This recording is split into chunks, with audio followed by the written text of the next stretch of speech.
batela mikongo. Yahweh, Yahweh, benisa mikongo. Yahweh, Yahweh, batela mikongo.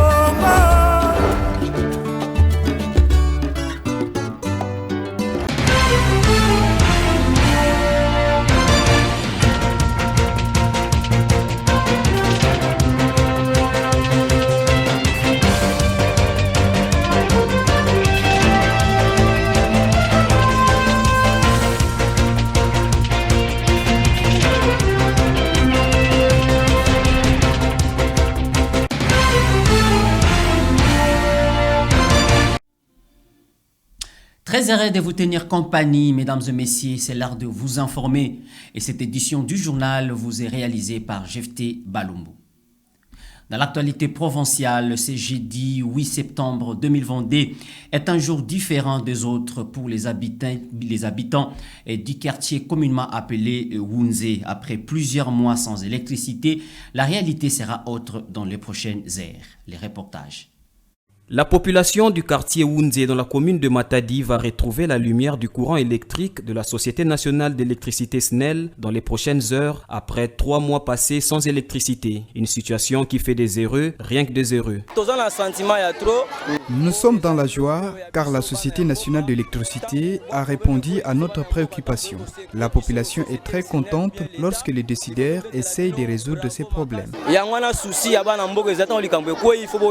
La population de Wunze s'était déjà organisée en achetant des câbles électriques avant l'arrivée du transformateur à la cabine, à présent réparée. Nous avons constitué toute une équipe qui a travaillé pour l'achat des poteaux et câbles dans le souci d'électrifier notre quartier. Les inciviques profitent de multiplier leurs opérations telles que les vols lorsque nous sommes dans les noirs. Maintenant que notre transformateur est revenu, nous en sommes fiers. Toujours dans l'actualité provinciale, les professionnels de la CRE et de Mbanza-Ngungu touchent déjà leur prime de gratuité promis par le gouvernement provincial. Un reportage de notre correspondant Mbanza-Ngungu, Diekembo. Cet enseignant, âgé de 85 ans, est en train de signer afin de recevoir pour la toute première fois en 65 ans de service une prime provinciale. Adolphe Mantumbu, enseignant de relève à l'école primaire Ngwizani, remercie le gouverneur du Congo central, Guy Bandundu-Nguidi, pour l'initiative. Je remercie le gouverneur de notre province de nous faire un geste comme ça. Vraiment, je remercie beaucoup. J'ai l'âge de 85 ans. 85 ans. 65e année de service. André Louzitou, 90 ans d'âge, a commencé sa carrière depuis le 13 janvier 1953. Actuellement, il est maître de relève à l'école primaire Ngwizani. Lui aussi salue l'acte posé par le gouverneur Guy Bandundu-Nguidi. Je remercie ce gouverneur parce que c'est la première fois. Depuis le président Kassébou jusqu'à présent, c'est le premier gouverneur qui vient de faire cet acte. Vous avez quel âge? Moi, 90e année.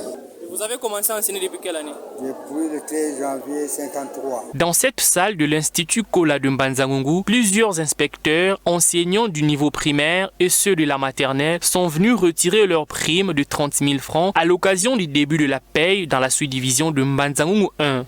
Il a pensé directement à nous.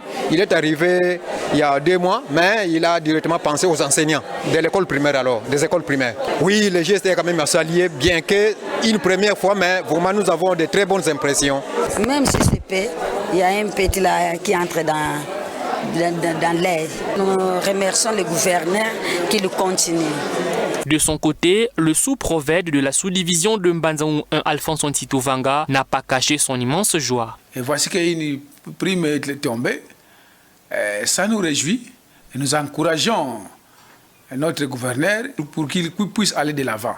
Parce que ça n'arrive pas tout le temps. Et il est le premier à commencer à faire ça. Pour votre gouverne, le chef de l'exécutif provincial du Congo central, Guy Bandou, a initié cette prime pour accompagner et matérialiser la vision du chef de l'État Félix Tshisekedi Tshilombo, qui accorde une importance à l'éducation et qui a rendu effective la gratuité de l'enseignement primaire. Parlons toujours éducation dans cette édition du journal. Quittons la cité de Manzangongo pour la cité de Kinza-Onvouete. Rentrée scolaire timide depuis et c'est lundi 5 septembre 2022 à Kinza-Onvouete dans le territoire de Sekebanza. Et dans plusieurs écoles, les salles de classe sont vides. Suivez ces constats de notre correspondant Timothée Mouela. Il n'y a pas toujours d'engouement des élèves dans les rues, ni même dans plusieurs écoles de Kinza-Onvouete et ses environs depuis le 5 septembre 2022. Les parents continuent à garder leurs enfants à la maison jusqu'à ces jours pour diverses raisons, parfois non fondées. Les conséquences sont énormes, parmi lesquelles la perturbation du calendrier scolaire, regrettent les directeurs des écoles primaires Kiyenge 1 et Sandakizulu. Moi, je viens de faire 12 ans, mais je sens ça que la rentrée est fixée telle date. Et les enfants ne viennent pas. Par ailleurs, au complexe scolaire Notre-Dame des Sacré-Cœur de Kinza-Onvouete, les cours se donnent normalement depuis la rentrée des classes, malgré avec un effectif réduit des élèves, explique cet enseignant. Le rythme réel n'est pas encore là, mais les enfants viennent à compte-gouttes, ils sont là, mais au 4e jour déjà, il y a un nombre qui s'accroît. Nous avons commencé les enseignements. Nous avons déploré les retardataires ou les absents parce que le rythme a déjà démarré. Le train est déjà parti. Il s'y est dénoté que dans ces milliers et depuis plusieurs années, au terme de chaque vacances scolaires, la reprise des cours a toujours été repoussée à une semaine, contrairement à la date prévue. Depuis Kinza-Onvouete, Timothée Mouela pour Ma Bannière. Changeons complètement de chapitre. En séjour au pays du roi Philippe, le président de l'Assemblée nationale, Christophe Mbosonko Diapwanga, a signé un protocole de coopération avec son homologue belge, Yaël Braun-Yvette. Les détails.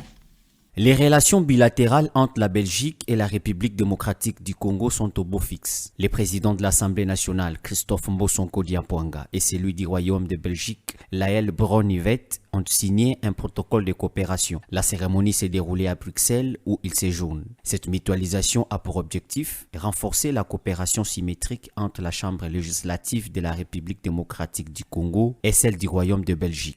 Prenant la parole, le numéro 1 de la Chambre basse du Parlement congolais a salué la position du roi Philippe qui a émis le vœu de soutenir la RDC dans son discours à la nation belge.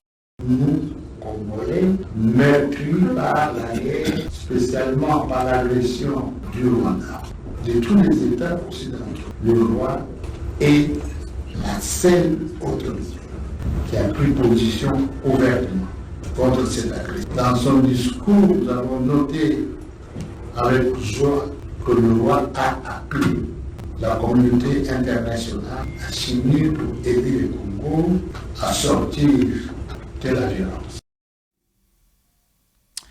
La communauté internationale célèbre ce jeudi 8 septembre 2022 la journée internationale de l'alphabétisation, une occasion d'encourager les ONG qui œuvrent dans l'encadrement des analphabètes et sensibiliser les gouvernements sur le renforcement des systèmes éducatifs pour réduire tant soit peu l'analphabétisation et favoriser le développement durable. Fallon Kingi. Cette journée internationale de l'alphabétisme, célébrée ce jeudi 8 septembre avec le thème « Transformer les espaces d'apprentissage de l'alphabétisation » est une occasion pour encourager les gouvernements à renforcer leur système éducatif et les structures qui œuvrent dans l'encadrement des analphabètes. À ce jour, bien que le monde compte près de 4 milliards d'alphabètes, près d'une personne sur 7 est encore illettrée et sur les 860 millions d'illettrés, 500 millions sont des femmes. Cela démontre que l'objectif poursuivi au niveau international n'est pas encore atteint. En RDC, le taux d'alphabétisme est estimé à 30,3%, dont 17,5% d'hommes et 42,8% de femmes. Selon un rapport du Programme des Nations Unies pour le développement, la scolarité des filles en République démocratique du Congo reste faible même après l'instauration de la gratuité de l'enseignement de base visant la réduction du taux d'abandon scolaire et de l'écart entre la scolarité scolarité des filles, celle des garçons, ainsi que les taux d'analphabétisme. À l'occasion de cette journée qui vise aussi la sensibilisation des organisations non gouvernementales qui assurent l'accompagnement des analphabètes, l'ONG ECOS basée à Matadi dans la commune de Mvouzi a adressé un mot par le biais de son promoteur. L'importance de l'alphabétisation, c'est quoi d'abord? C'est rendre la personne utile, c'est-à-dire lui apprendre à lire, écrire et à faire des petits calculs. Ce qui nous permet d'éviter surtout contre l'illettrisme. Notre défi majeur, c'est quoi? C'est nous faire tant mieux pour diminuer les taux des analphabètes et réduire ces taux à zéro. Nous avons déjà formé plus de 500 analphabètes. Il n'est jamais trop tard à apprendre, mais on apprend à tout âge. En sport, pour finir, l'équipe de Mazembe version dame connaît son adversaire du tour préliminaire de la Ligue des Champions et 10e édition organisée par la CAF. La formation de Lubumbashi est basée dans la zone INIFAC des éliminatoires et entre en compétition ce samedi 10 septembre 2022. Rivencial. Les championnes du Congo, les filles du football club féminin Mazembe de Lubumbashi, ont hérité de celles championnes du Cameroun, l'AS Awa Football Club, en match éliminatoire en prévision de la prochaine Ligue des champions féminines de la Confédération africaine de football. La CAF a procédé au tirage au sort des éliminatoires en son siège au Caire en Égypte ce mardi 6 septembre 2022 pour la zone UNIFAC qui se déroulera du samedi 10 au vendredi 16 septembre prochain à Malabo, capitale de la Guinée équatoriale. L'équipe gagnante du face-à-face qui mettra aux prises les vainqueurs de la 13e édition du championnat national de la République démocratique du Congo contre les champions du Cameroun en titre sera opposée à celle qui sortira de l'opposition entre Sécus Football Club du Tchad face à l'AC Colombe de la République du Congo. Le vainqueur de la zone UNIFAC va directement se qualifier pour la 2e édition de la C1. À noter que Mamelodi Sundowns de la République sud-africaine avait remporté la première édition jouée en Égypte grâce au succès 2-0 en finale contre Asakas Ladies du Ghana. Les rideaux sont tirés et cela annonce la fin de cette édition du journal qui vous a été réalisé par Jefté Balumbu. Merci à l'équipe rédactionnelle qui a concouru pour sa rédaction. Au revoir.